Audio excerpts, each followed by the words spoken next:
দর্শক থমথমে অবস্থায় এই মুহূর্তে দেখছেন যে মাইলস্টোন স্কুল অ্যান্ড কলেজের অবস্থা। দুই উপদেষ্টা সকাল থেকে অবরুদ্ধ এবং এখানে শিক্ষার্থীদের বিরুদ্ধে কিন্তু এই মুহূর্তে অ্যাকশনে গেছে আইন শৃঙ্খলা রক্ষাকারী বাহিনী। আপনাদের জানিয়ে রাখবো যে দেখছেন যে শিক্ষার্থীরা কিন্তু দৌড়ে বেরিয়ে যাওয়ার চেষ্টা করছে। এই মুহূর্তে এখানে আইন শৃঙ্খলা রক্ষাকারী বাহিনী তারা কিন্তু অ্যাকশনে গেছে এই মুহূর্তে আইন শৃঙ্খলা রক্ষাকারী বাহিনীর সদস্যরা দেখছেন যে দৌড়ে কিন্তু বেরিয়ে যাওয়ার চেষ্টা করছে। আমরা যদি আপনাদের দেখাই যে দুই উপদেষ্টা কিন্তু সকাল থেকে এখানে অবরুদ্ধ এবং শিক্ষার্থীরা 6 দফা দাবি যেটি দিয়েছিল সেই দাবিও কিন্তু সরকারের পক্ষ থেকে মেনে নেওয়া হয়েছে। তবে তারপরেও কিন্তু উত্তেজিত শিক্ষার্থীরা তারা কোনো প্রকার কথা না শুনেই দীর্ঘক্ষণ ধরে এই আন্দোলন তারা করে যাচ্ছে, বিক্ষোভ করে যাচ্ছে এবং এই মুহূর্তে যেমনটি দেখতে পাচ্ছেন যে দৌড়ে পালানোর চেষ্টা করছে শিক্ষার্থীরা এবং পুরো গেট খুলে কিন্তু যাওয়ার চেষ্টা করছে। এখানে আইন শৃঙ্খলা রক্ষাকারী বাহিনীর সদস্যরা একটু করে তাদেরকে চাপ দিলেই তারা কিন্তু দৌড়ে যাওয়ার চেষ্টা করছে।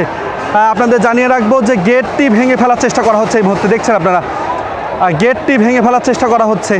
বাইরের শিক্ষার্থীদের ভিতরে ডাকা হচ্ছে, আপনারা দেখছেন বাইরের শিক্ষার্থী যারা রয়েছে তাদেরকে কিন্তু ভিতরে ডাকা হচ্ছে এবং সেই সঙ্গে যদি জানাতে চাই যে পুরো এলাকায় মুহূর্তে থমথমে দীর্ঘক্ষণ ধরেই কিন্তু এখানে এই থমথমে অবস্থা বিরাজ করছে। আপনাদের জানিয়ে রাখবো যে ডক্টর আসিফ নজরুল তিনি কিন্তু বলেছেন যে শিক্ষার্থীদের সকল দাবি মূলত মেনে নেওয়া হবে।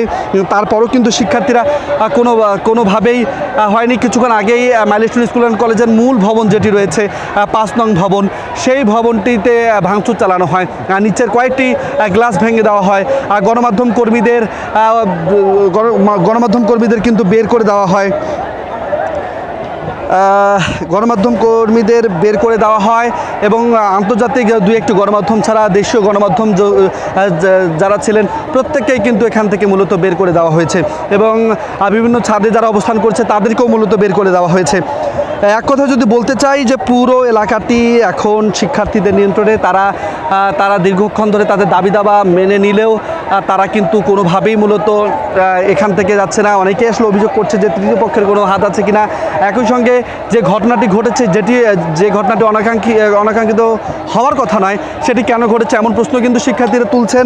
সেই সঙ্গে যদি জানাতে চাই যে এখানে মূলত কয়েক হাজার শিক্ষার্থী এই মুহূর্তে মাইলস্টোন স্কুল অ্যান্ড কলেজের মাঠে অবস্থান নিয়েছে এবং বেশ কিছু শিক্ষার্থী যারা রয়েছে তারা কিন্তু মাঠে এখনও অবস্থান করছে। মাইক আনা হয়েছে, শিক্ষার্থীদের সঙ্গে পয়েন্ট টু পয়েন্ট কথা বলারও প্রস্তাব দেওয়া হয়েছে।